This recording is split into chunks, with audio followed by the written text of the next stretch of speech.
Dungca from St.Anastacia, and I am here in front of you to discuss environmental issues in the Philippines. If you want to know about it, just keep on watching. Thank you.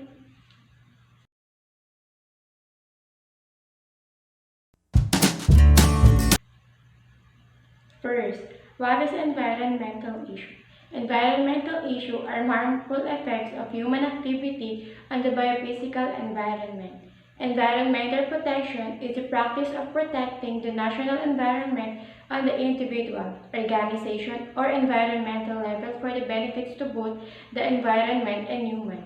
Environmentalism, a social and environment movement address environmental issues through advocacy, education, and activism. The Philippines' evident risk to natural disasters is due to its location being a country that lies in the Pacific Ring of Fire. It is prone to earthquakes and volcanic eruption. In addition, the country is surrounded by large bodies of water facing the Pacific Ocean, where 60% of the world's typhoons are made. One of the most devastating typhoons that hit the Philippines in 2013 was Typhoon Haiyan or Yolanda that killed over 10,000 people and destroyed over 9 trillion pesos worth of properties and damage to various sectors. Other environmental problems that country is facing including pollution, illegal mining and logging, deforestation, dynamic fishing, landslide, coastal erosion, wildlife extinction, global warming, climate change, and improper waste disposal.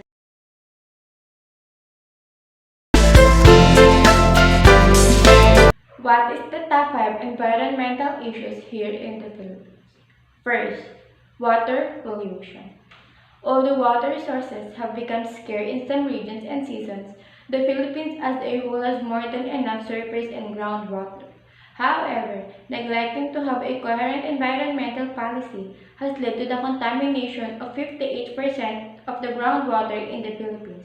The main source of pollution is untreated domestic and industrial wastewater. One-third of Philippine river systems are considered suitable for public water supply.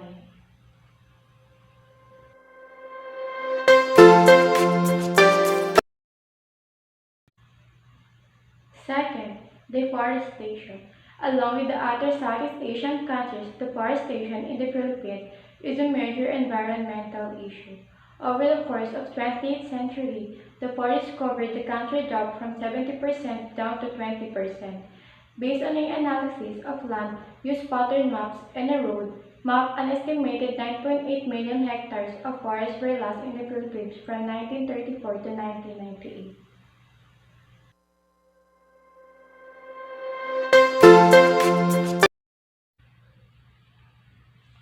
Third, air pollution. Due to industrial waste and automobiles, Manila suffers from air pollution, affecting 98% of the population.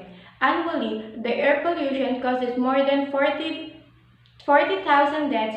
Ermita is Manila's most popular polluted district due to the open dump sites and industrial waste. According to Metro Manila Development Authority or MMDA, the country produced an average of 41k tons of garbage daily, with almost 10k tons a day coming from Metro Manila alone.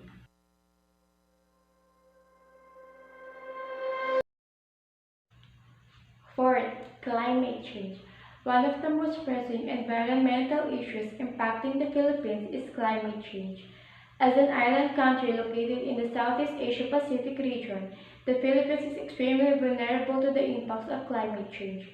Some of these impacts include increased frequency of severity of natural disasters, sea level rise, extreme rainfall, global warming, resource shortages, a natural disaster, environmental degradation.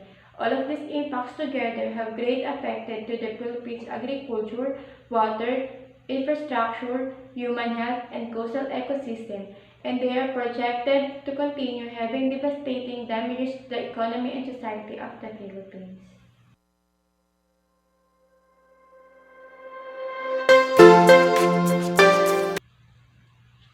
Fifth, improper waste disposal. Solid waste management remain a major challenge in the Philippines, especially in urban areas like Metro Manila.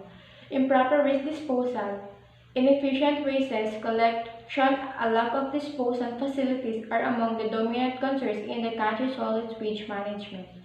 Unless these are addressed, the waste generated from various sources will continually lead to health hazards and serious environmental impacts such as ground and surface water contamination, flooding, air pollution, and spreading of different kinds of diseases.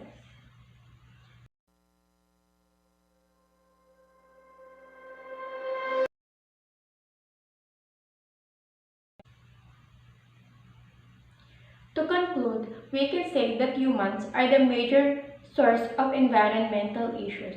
So as an individual, we can solve those issues by simply starting to ourselves. We need to be more responsible citizens because in that way, we can solve our environmental issues. As we all know, having environmental issues can cause different diseases. It can also break our environment. We need to be aware to the ways that will help us to avoid those environmental issues. We need to care our environment. Thank you for watching. I hope that you learned something about what I discussed. Thank you.